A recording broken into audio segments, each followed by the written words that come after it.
நிலவின் ஒளியை பிடித்து பிடித்து பாலில் நனைத்து கன்னங்கள் செய்து விட்டார்.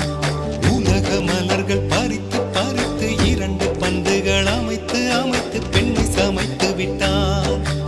அழகு என்பது ஆண்பாலா பெண்பாலா என்பதில் எனக்கு சந்தேகம் தீர்ந்தது. அழகு என்பது நிச்சயம் பெண்பாலடா.